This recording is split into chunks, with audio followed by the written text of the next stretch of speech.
There's a decent chance that the Mariners offseason is over. The guys over at Locked On Mariners did an interview with Mariners president of baseball operations, Jerry Dipoto. Chills. And they talked about the offseason and some of their additions, including Tommy Stella, as well as any additional moves the Mariners may be making. And Jerry shed a lot of light on what we could be seeing for the 2023 Mariners. And let me tell you, there's some interesting tidbits in here. And stay tuned to the end of the video and you can find out how to win this bobblehead fromPoto. First, let's take a listen to what Jerry Dipoto had to say about any additions to this roster after Colby asked him if this is the roster we'll be seeing in 2023. Jerry, do you think this is what the 40-man roster is going to look like when you guys head to Arizona in a couple weeks?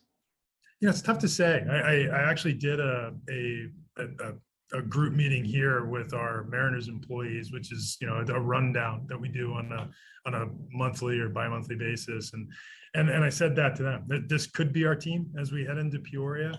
You know, we might wind up, you know, coming up with a late trade like we did a year ago with Gino Suarez and Jesse Winker by way of Cincinnati.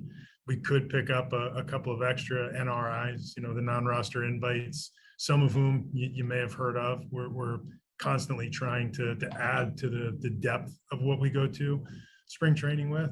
But if I had to bet on anything major happening before we step foot on the field, I'd bet against it at this point. And we're comfortable with that. We feel like the team is we have improved this team from where we were at season's end, and very encouraged by, you know, giving some of the young players again opportunity to step forward. So based on what Jerry had to say there, it sounds like the Mariners don't have any plans for any more major additions. And honestly, it makes sense. I think the Mariners are, like Jerry said, in a much better place than they were last year at this time. And with the possibility of adding another bat or something in spring training, I think that the Mariners are like one big bat. I mean, not even a big bat. The Mariners are one bat away from being a really, really good team. Obviously, the DH/first base role is kind of in a weird spot right now. Take a shot if you've heard this before, but the Mariners still need someone that could give Ty France a day off at first base. Maybe that guy is Tommy Stella.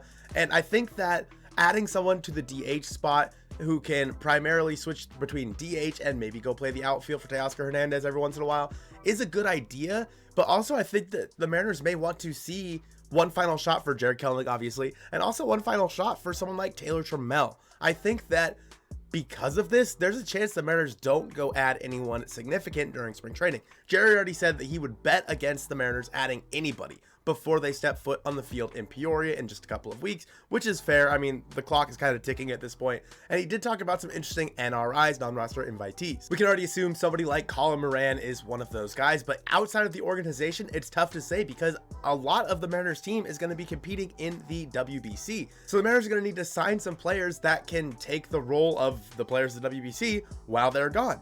Obviously, they have minor league players that could do that, but with Julio gone, so on and so forth, this is a really interesting time for the Mariners to sign some free agents that in other years maybe they wouldn't sign, but to give them a chance in spring training to see if there's anything there. Something that Mariners Twitter as a whole has talked a lot about has been Ben Gamel. I think bringing back Ben Gamel would be kind of fun. Gamel played the last couple of years in Pittsburgh, and he was okay. Honestly, he had a 104 and a 96 respective OPS plus, and he hit 255, 352, 399 in 2021, 232, 324, 369 in 2022. Ben Gamel is a career 96 OPS plus player, but for the Mariners, why not bring Ben Gamel in on a minor league contract, bring him back to Seattle, and just see what he has. See if there's anything there that could be good off of your bench. You may already have a Ben Gamel and Taylor Trammell. You might. And it doesn't hurt to bring Ben Gamel in just for fun to see what happens while a lot of the players are off the WBC. As for any trades that could go down, it's honestly impossible to say. Who knows what trader Jerry has cooked. We had no idea about Gino or Jesse Winker last year in spring training, but I do think that adding someone that can maybe give Ty France out at first base and Gino at third base that isn't Tommy Stella is a decent idea. But with that being said, you're kind of running out of roster space. I mean, let's think about it this way. You have 13 pitchers on your roster. That is how it works in baseball now. 13 pitchers, 13 position players. And so you have 13 pitchers. Those are already taken up for the most part. You have 9 players in your starting lineup. That leaves you with 4 bench spots, one of which has to go to Tom Murphy, one of which is likely to go to Tommy Stella. Then you have someone like Taylor Trammell, Cooper Humble, so on and so forth. And AJ Pollock as well if he's not DHing for you. There's not a lot of room on this roster to add another player. And if Tommy Stella is the guy that Jerry Dipoto thinks he's going to be again, then that is fantastic for the Mariners. Take a listen to what Jerry had to say about adding Tommy Stella. outside of the press release, we haven't heard much from you on the Tommy Stella signing. So what about Stella made him a good fit for your ball club, and what gives you confidence he can get back on track after the last 2 years? Tommy, a couple of things. One, we pursued Tommy as a free agent a couple of years ago when he signed with the Giants. And during that time, we got to know Stella a little bit. We spent numerous Zoom calls like this. We spent numerous phone calls, myself, Scott, Andy McKay, I guess most prominently, getting to know Tommy a little bit. And ultimately, he went to the Giants and did not have a very healthy stay, particularly last year. And I don't know what it would be like to play with a bad Achilles, but to play with 2 bad Achilles that is probably really difficult to manage. And his on-base ability, his ability, especially versus right-hand pitching, has always been appealing to us. The last time Tommy was fully healthy and ready to go, I think he's about 25% better than the average hitter in the league. And if you kind of winnow that down to what he did against right-hand pitching, even more of an advantage.